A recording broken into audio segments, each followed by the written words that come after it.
ఎక్కడుంది? I must, మా అమ్మాయిని నేను మర్చిపోతే ఎలా అండి? పిల్ల వాళ్ళ ఊళ్ళో ఉంది. Yes, we are missing Payal here. ఇంత అల్లరికి ఇదిగో నా అల్లుడు పృథ్వీ ఉన్నాడు అక్కడ, and Payal Radhakrishna plays my daughter, and I missing you Payal here. I wish you here, but yeah, మరొక ఈవెంట్ లో మనం డెఫినెట్లీ పాయల్ని కలుసుకుందాం. Thank you ma'am, thank you so much. Yes, and ఇప్పుడు మనకి లెజెండరీ యాక్టర్, వర్సటైల్ యాక్టర్, మొదటి సినిమా స్వర్గం నరకం నుంచి ఇప్పటి హ్యాపీ జర్నీ వరకు ఎన్నో బోలెడంతా అద్భుతమైన నటనతో, బ్యూటిఫుల్ ఎమోషన్ తో మన అందరినీ కడుపుబ్బా నవ్వించారు, ఏడిపించారు. అండ్ ఇప్పుడు ఇలాంటి ఒక ఇంట్రెస్టింగ్ రోల్ లో కనిపించబోతున్నారు అన్నపూర్ణమ్మ గారు. నవ్వించింది తక్కువే. అందరికీ నమస్కారం. పాత్రికేయ మిత్రులకి, ఛానల్స్ వారికి, నా ప్రియమైన ప్రేక్షకులకి అందరికీ నా నమస్కారం. ఈ సినిమాలో ముందుగా చెప్పాలంటే నేను డైరెక్టర్ గురించి చెప్తాను. ఎందుకంటే ప్రొడ్యూసర్స్ ఎన్ని పెట్లు పట్టుకొచ్చినా డైరెక్టరు ఆర్టిస్టులను వెతుక్కోవడంలోనే వివేకత కనిపిస్తుంది. నన్ను సెలెక్ట్ చేసుకున్నారు ఎలా అని అడుగుతున్నారా? అంతకుముందు ఎవరెవరినో అనుకున్నారు. ఆ అనుకున్న వాళ్ళు మిస్ అవ్వలేదు. ఈ అదృష్టం నాకుంది కాబట్టి వాళ్ళు తప్పుకున్నారని చెప్తాను నేను. ఈ వేషం నాకు ఎలా పడిందంటే, 25 ఏళ్ల ముందు మురారు సినిమా చేసేటప్పుడు సుకుమారి అమ్మగారు వచ్చి నాతో పాటు రూమ్లో కూర్చున్నారు. చూసి ఏం సినిమాలు చేస్తున్నావు అన్నారు. చేస్తున్నానమ్మా అని. అదేంటే మీ తెలుగు వాళ్ళు నీకు ఎప్పుడు ఒకటే టైపు వేషాలు ఇస్తారు, అప్పుడు ఏడుస్తా, కన్నీళ్ళు తుడుచుకుంటా, త్యాగాలు చేస్తూ ఉండే వేషాలే ఉండేవి నాకు. అలాంటి వేషాలు ఇస్తారేంటే నీకు? అదే మా మలయాళంలో అయితే రకరకాల వేషాలు వేయించుతారు నీతో, అన్ని రకాల వేషాలు వేయడానికి నువ్వు బాగుంటావు అన్నారు ఆవిడ. అంటే ఏమో అమ్మా, మా తెలుగు వాళ్ళు ఏది పిలిస్తే అదే, వాళ్ళు దేనికి పిలిస్తే దానికే వెళ్ళి యాక్ట్ చేస్తాను నేను అన్న 25 ఏళ్లకి అభిరామ్ అనే కుర్రాడికి ఈ వేషం వేస్తే బాగుంటుందని వెలిగింది బల్బ్. అందుకని నేనేమనుకుంటానంటే, పెద్దవాళ్ళ ఆశీర్వాదం ఎప్పుడూ మనకి వెన్నంటి శ్రీరామ రక్షగా వస్తుంది. అప్పుడు సుకుమారి అమ్మగారు అన్నారు. ఆ తర్వాత 25 ఏళ్ళు దాటిపోయినట్టుంది మురారు సినిమా తీసి. ఆ తర్వాత అభి పిలిచాడు. నేను స్వర్గం నరకంలో ఒక హీరోయిన్ వేసి తప్పుకుని తర్వాత మదర్, ఎంతకాలం మదర్గానే ఉన్నా. ఇప్పుడు బామ్మ బామ్మ అంటున్నారు. సరే, బామ్మ వేషాల్లో మరి ఈ అబ్బాయికి ఎలా అనిపించిందో. అందరూ వద్దని ఉంటారు నాకు తెలిసి. ఆవిడ బాగుండదు, ఆవిడ చీర కట్టుకుని పెద్ద బొట్టు పెట్టుకుంటేనే బాగుంటుంది, వద్దు అని ఉంటారు. ఈ అబ్బాయి పట్టుబట్టి పాపం ఇప్పుడు ఏదో వచ్చిందిగా కొత్తగా, ఏంటది ఏంటి అబ్బాయి అది, ఏఐలో పాపం నా బొమ్మ పంపించి ఇక్కడి నుంచి ఏదో డ్రెస్సులు వేయించి వీళ్ళకి చూపించారు ప్రొడ్యూసర్లు.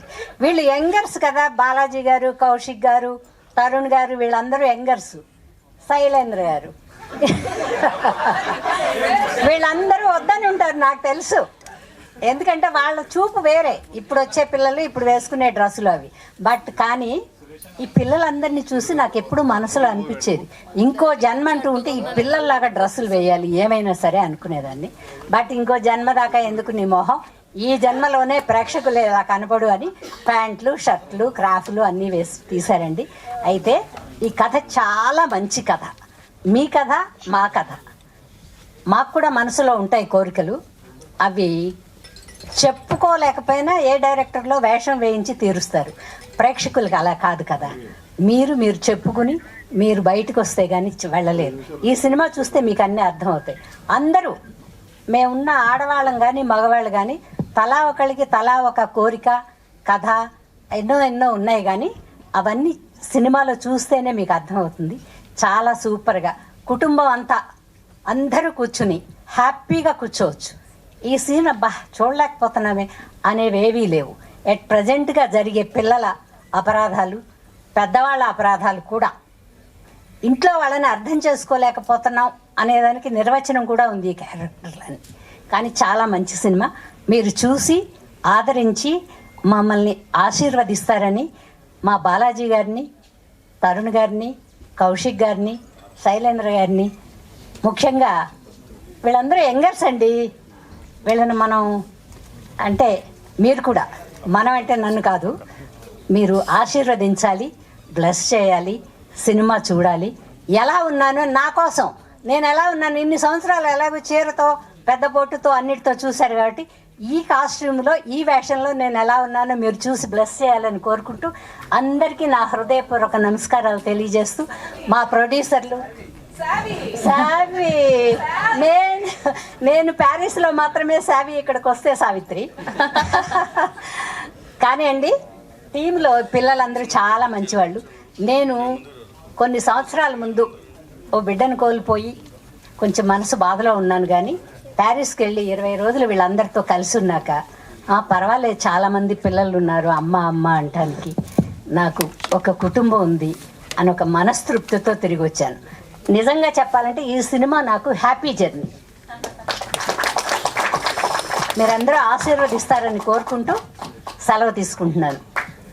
థ్యాంక్ యూ సో మచ్ అమ్మా. Thank you so much. Ma'am please ఏదో చెప్పబోతున్నారు. ఏమి చెప్పబోట్లా, ఆవిడ చేతిలోంచి మైక్ తీసుకుంటే ఆవిడ కష్టపడకుండా నడుస్తుందని అంతే. ఓకే, నాకు 24 గంటలు డ్యూటీ పెట్టారు శైలేంద్ర, ఆవిడ బాగా చూసుకోవడం.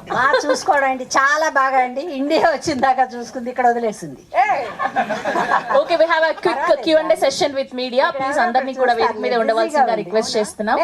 ఒక 10 క్వశ్చన్స్ ఫాస్ట్ గా ప్లీజ్. ఒక చైర్ ఏరా అన్నపూర్ణమ్మ గారు.